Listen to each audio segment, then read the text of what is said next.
If you understand the significance of the relationship between this object and this object, then you've got an analog soul, and this video is for you.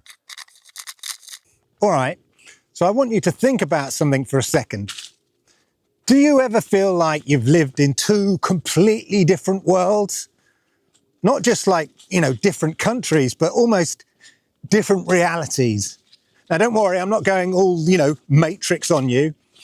If you're Generation X, you're unique in the fact that your informative years, your sort of teenage years and 20s, etc., strode two realities, like the Colossus of Rhodes, the analog world and the digital world. And if that was in the UK, it was a world of just 3 and then maybe 4 channels where you had to get up to change the volume and stuff like that, unless you were really fancy. And now we live in a world with gazillions of content available whenever we want it. And, you can order a pizza from your watch and you're telling your smart speaker to play your favourite song from that hit list of 1982, best year of music, discuss. If any of this sounds familiar, then you've probably watched some of my other videos. But my friend, you are probably part of the forgotten middle child generation, Generation X, the best generation in my opinion. We had this uniquely weird upbringing, one that I think we sort of take for granted, or we may have forgotten. We had one foot firmly planted in the old school analog world. And then sort of halfway through our sort of grown up lives, our teenage lives, we had to build the bridges to the digital world, the world that now everyone lives in. It's given us, I'd say, a unique perspective. And today I really want to talk about that and about how that analog childhood and the digital adulthood didn't just happen to us. It kind of fundamentally shaped who we are and our kind of impact on the world. I would further say, now I'm in silhouette, it's our secret superpower. So yeah, stick around, maybe take a sip of coffee, and let's get into it. Oh, and before I continue, if you're new to my channel, or one of the 82% of people who watch my channel on a regular basis and haven't yet subscribed, now's your chance. Hit that subscribe button. It's completely free, no obligation.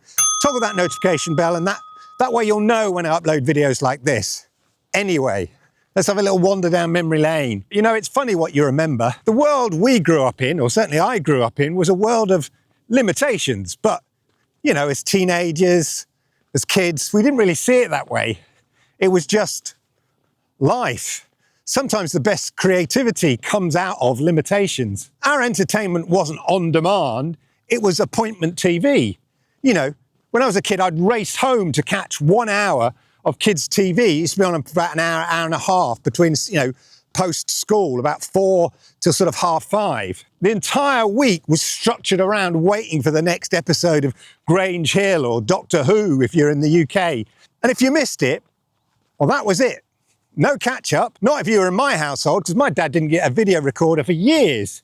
You had to get the plot summary from your mates in the playground, from the school the next day. And they'd always get the best bits wrong, or not be very good at kind of summarising a plot. As I said, my dad was really late getting a video recorder. I mean, really boomer late. Not that he was a boomer, but back then there was anxiety that your dad's favourite film had been taped over by your mum because she wanted to catch up with the latest episode of Coronation Street, or you taped Match of the Day, even worse. Although, to be honest, culturally, in the UK, I'd say there was definitely a class divide between the sort of middle class and aspirational middle class, i.e. parents who desperately wanted to be middle class, who only ever watched the BBC. My household was like that.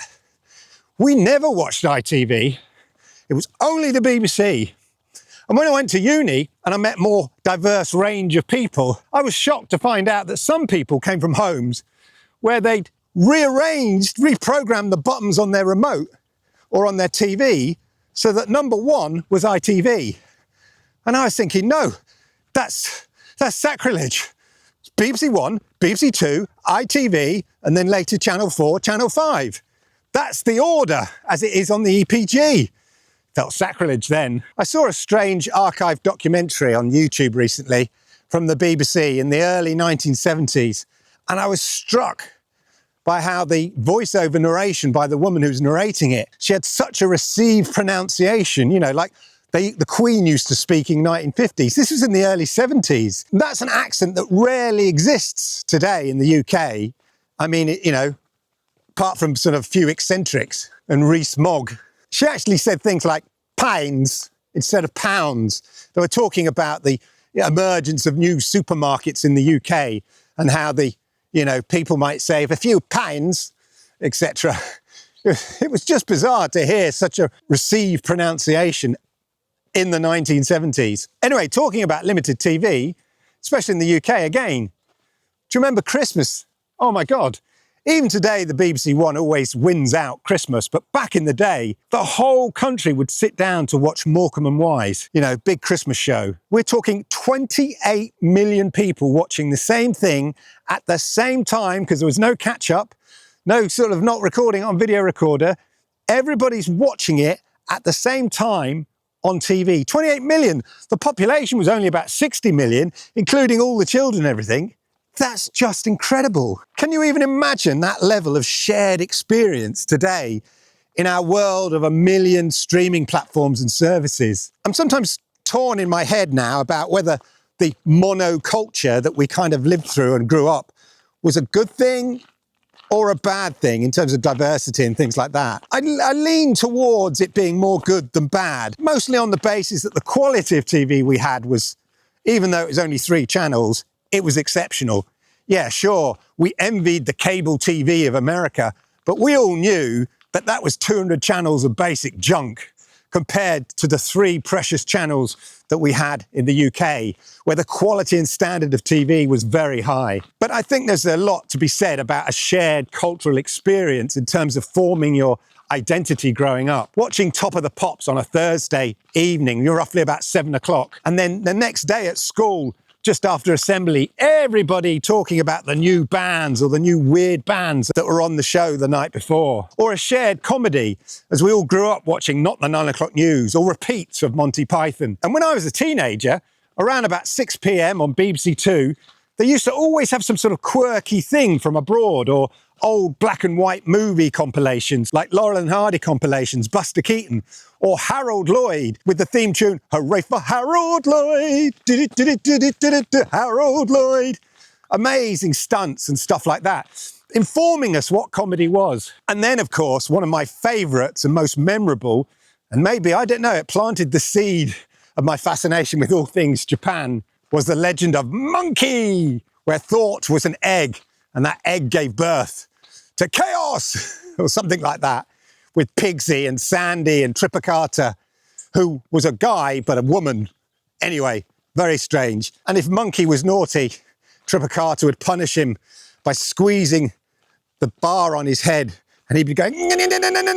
When we grew up with so many of these comedy shows that were a shared experience, we shared this debt with so many other people, and it perpetuated the culture that we grew up in, and that shared identity and that kind of development of banter and stuff like that. That's why most Gen Xers in the UK tend to greet each other with random stupid catchphrases, whether it's, oh, suits you, or to me, to you, to me, to you, or nobody ever expects the Spanish Inquisition.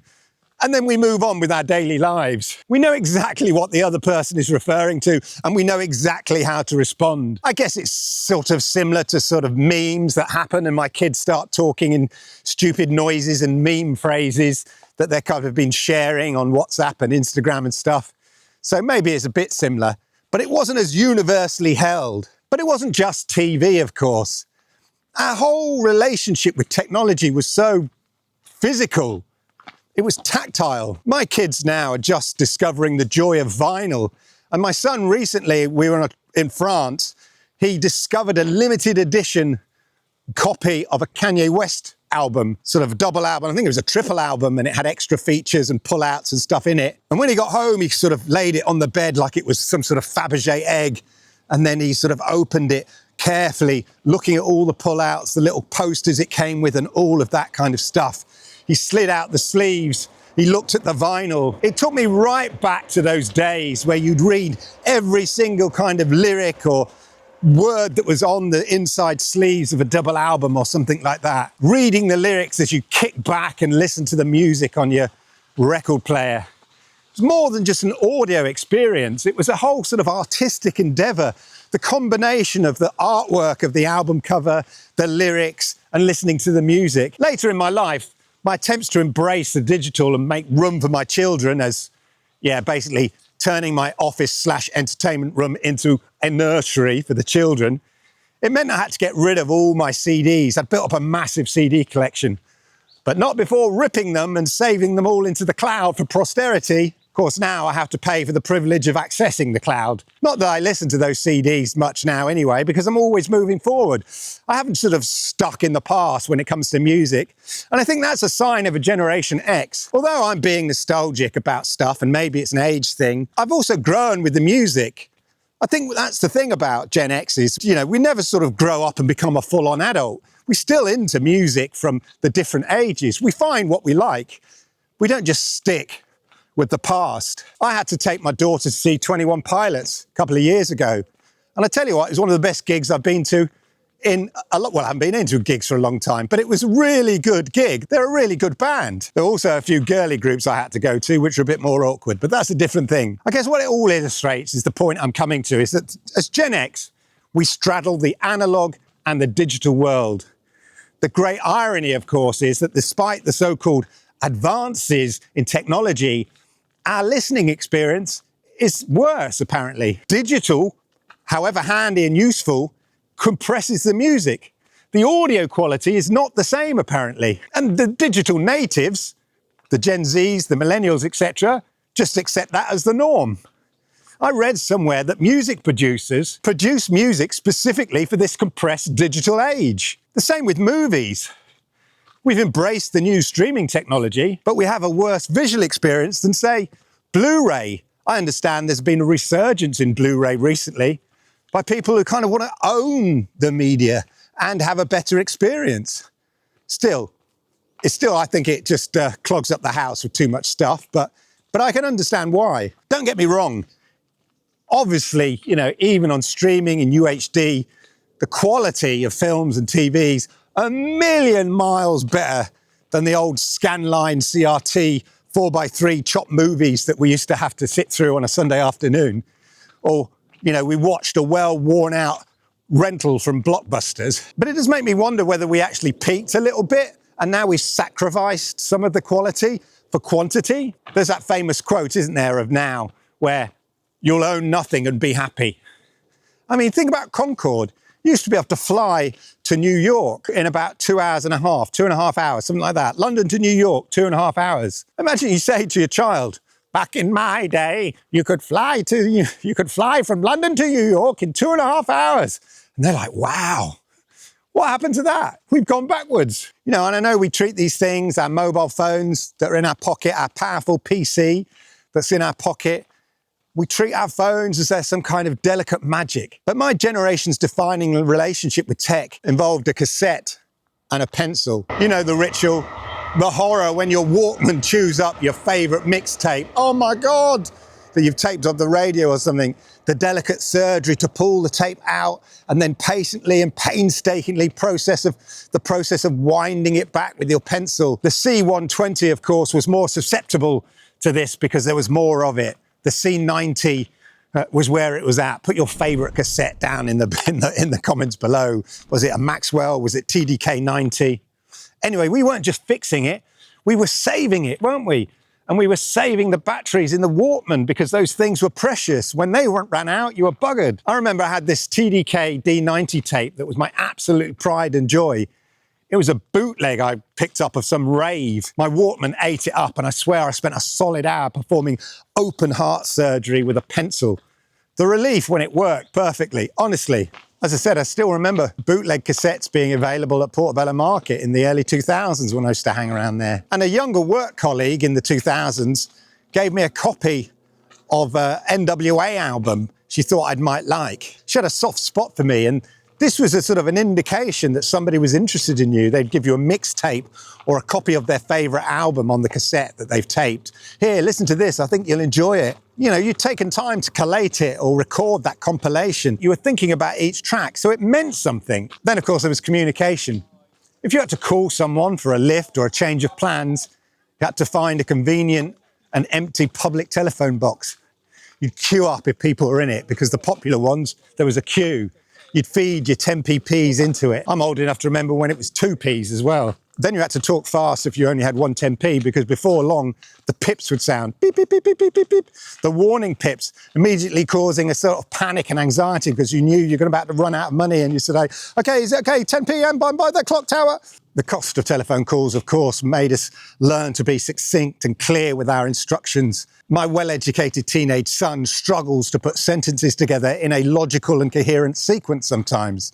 I joke, of course. Even he finds it a little bit funny when I say he's forgotten to mention the actual subject matter to which he was referring. And my brain has to run through several different possible scenarios to be able to actually work out what it is he's actually talking about. It was a whole physical process and decision-making deciding to call someone.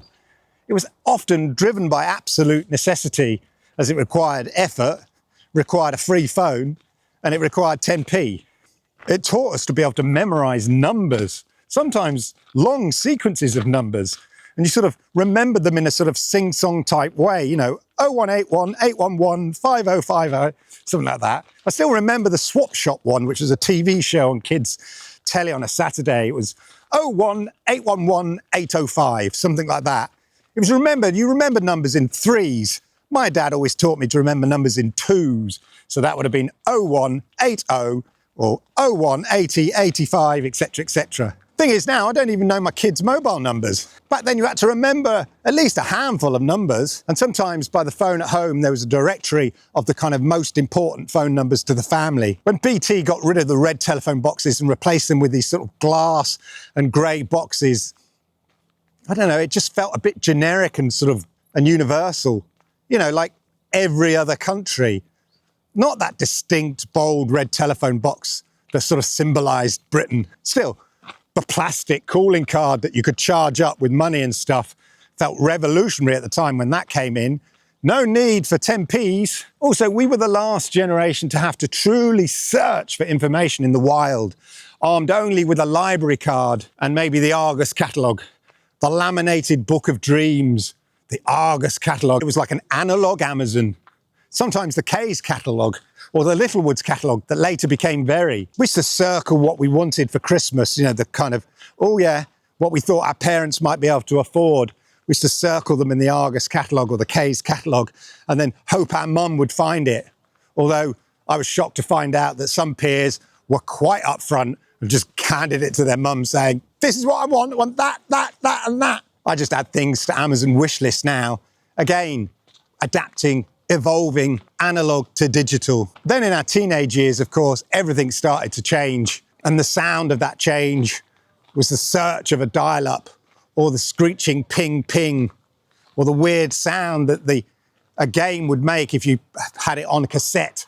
Yeah, used to load up games on your ZX81 with this. That noise wasn't just a noise. It was the sound of the new world being built painfully and slowly over those old copper telephone lines. That handshake sound was the clumsy, awkward greeting between the analog past and the digital future. I remember watching a US kids TV show that we used to get in the UK. I think it was called Whiz Kids. The sort of derivative of the War Games, but for kids. You know, War Games with Matthew Broderick, where these kids went around hacking computers. One of them had like a fancy proper PC type thing, you know, before people had PCs in their home. And then he used to have to couple the telephone receiver with this coupler device that connected it to the modem of his computer. They'd type a few kind of things on the keyboard, and before you knew it, they'd hack the school system and were changing their grades or solving a crime. The computer age of the 1980s, especially in the UK, is where Gen X really started to show its unique colours. In the UK especially, a civil war was fought in the bedrooms and playgrounds across the country, where you're either Team Sinclair ZX Spectrum or Team Commodore 64, ZX81 or VIC-20. Bedroom coders were born, and it spawned the UK games industry as we know it. Today, some of the biggest game developers in the world, the seeds were planted in some spotty teenage room. And now they're sort of beam-offs of the industry. They've got sirs and lords, all from some spotty teenage kid making Jet Set Willy. I mean, forget Apple versus Android. This was the original tech rivalry. ZX81 or VIC-20. It said something about you. The Spectrum was a British underdog. It was cheap, had that iconic rubbery keyboard. I never got upgraded to one, I just had a ZX81. But it forced programmers to be incredibly creative with its limitations. Again, it's those limitations that are forcing creativity. That's why so many of those early British games felt a bit quirky and anarchic, and they often had that kind of comedy sense of humour that we all grew up with as well. The Commodore 64 was much more polished, more powerful. It was the American competitor with a killer sound chip. But here's the crucial part. We weren't just playing games like Manic Miner. These machines, especially the Spectrum, were accessible. We were learning to code in BASIC, typing in commands from magazines and figuring out how it all worked. 3 hours of typing letters and symbols from your computer magazine, and then the damn thing wouldn't work because there was a semicolon out of place. We went from being passive consumers of media to active creators. As I said, that bedroom coder phenomenon basically launched the entire British video game industry as we know it today. We were figuring it out for ourselves because there was no other way. This whole experience I've been talking about, I think, puts us Gen X, in a really strange and unique position. We are the digital bridge. I've mentioned it before. We stand right between digital immigrants, our boomer parents, who had to learn this stuff late in life. What do I press? Why is it not working? What do I do now? And digital natives, our millennial and Gen Z kids who've never known a world without the internet. Something, they take for granted. And if the broadband goes down, oh my God, the anxiety or panic attacks that run and ripple through the house. I remember my daughter when she was a young teenager and we were camping in the sticks away from the internet or abroad, or she'd run out of internet credit or something like that. The threat of losing her Snapchat streak, oh my God, total meltdown. Her friends used to share their passwords for their Snapchat around, so if they were away on holiday, another one could keep up the Snapchat streak on their behalf. As Gen Xers, we're the last generation that truly remembers the before times.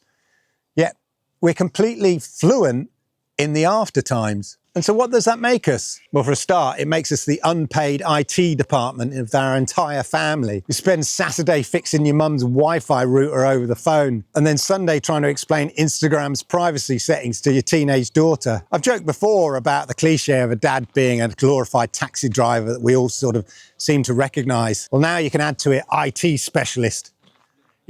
My son can rank in the top 50 in the world for Fortnite, but if his computer goes down or there's a slight error, it's the shout of, "Dad, computer's not working. Come here a minute. Controller's not working." Check the batteries, check the connection, switch it on and off. Boom, it works. You just think, I've done this so many times. Why can't you just do that? We're translators between two different operating systems for reality, the old and the new. It gives us a very pragmatic relationship with technology. When some new app or gadget comes out, our brain doesn't just go, "Ooh, shiny thing," or it does a little bit, to be honest. It subconsciously asks, is this actually better than the old way of doing it? And yeah, if it is, I'm very much like that, and if it is, great.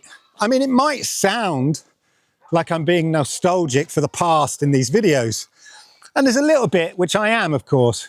But at the same time, I do love new tech. And I know a lot of Gen Xers are mad for it. Friends of mine who are mad into AI, I'm into AI, I have my own AI channel.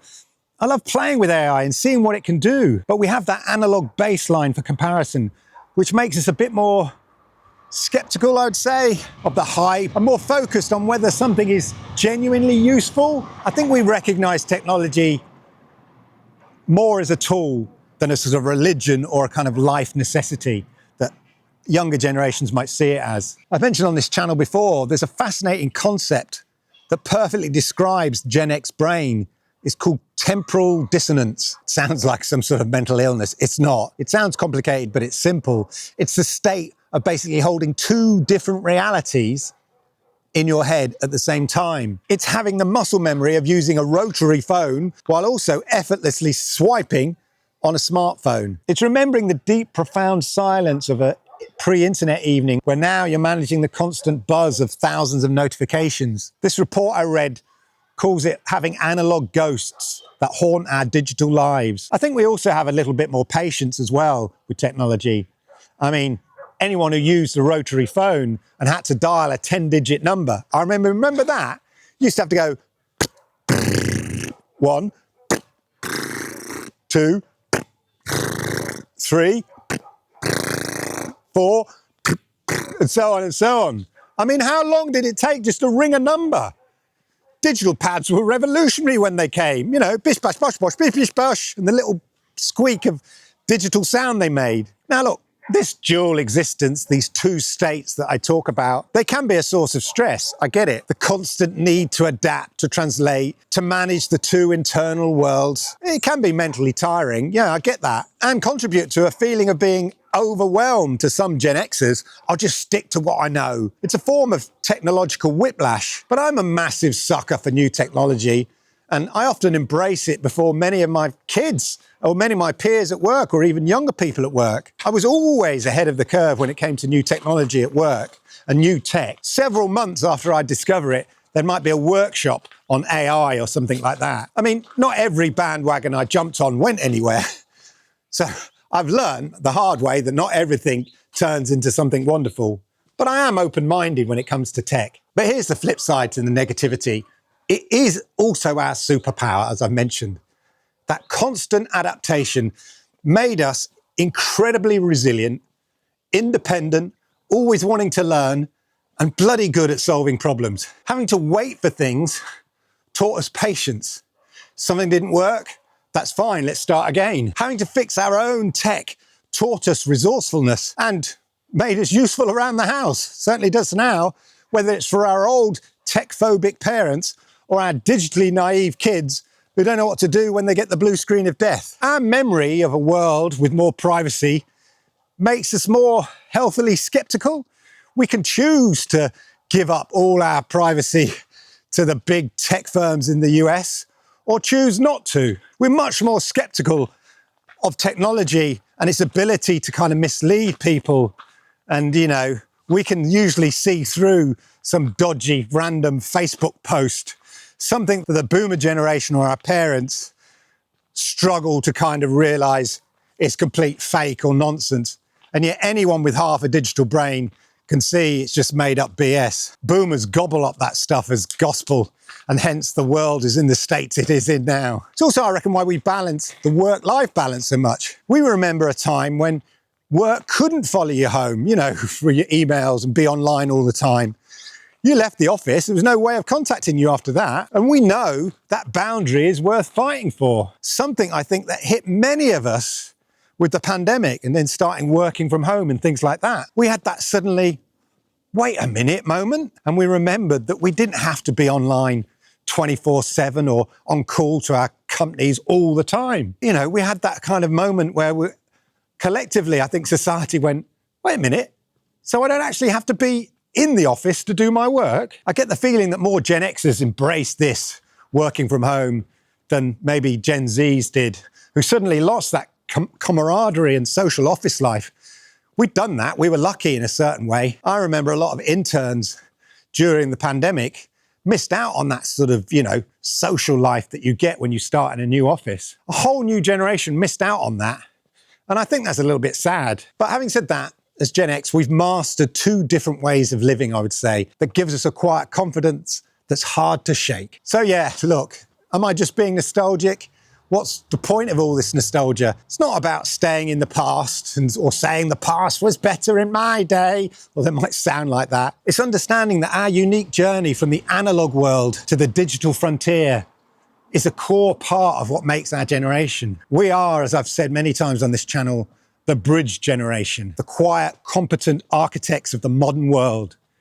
And now, as we navigate, well, sadly, into our 50s and beyond, and often as we parent the next generation of digital natives, that perspective is more valuable, I would say, than ever. Our analog soul isn't a relic, it's an asset. It gives us a balanced, human-centric perspective in a world that sometimes can feel like it's losing its mind. I mean, sometimes the world feels like that, feels crazy and chaotic. It gives us the wisdom to know when to embrace technology, yeah? Because it can be great. I love AI and all of that, but also when to switch it off and just be present in the moment. So next time you feel caught between these two worlds, remember, you're not obsolete, you're a pioneer. Yes, a colossus straddling two continents, and you have a unique story that's worth telling. So there you go. Let me know in the comments down below what's your most vivid analog memory, a favourite TV show from your past. I know a lot of this has been referencing a lot of UK stuff, but that's because I grew up in the UK. If you're from overseas or the US or wherever, then let me know your favourite kind of analog moments or key things of your growing up period that changed you from a technological point of view. Put it all in the comments down below. I love to see all the comments. And as ever, if you like this video, hit the likes because I like it, YouTube likes it, and it helps people like you find content just like this. And if you're new to my channel, then do me the great honour, please. Geezer and his beamer. If you're new to my channel, do me the great honour, please. Hit that subscribe button, toggle that notification bell, and that way you'll know when I go live with content just like this. Talking of content just like this, why don't you check out the videos here? Yeah, the ones I've laid on for you here. They're amazing. You'll love them. Thanks for watching. Cheers.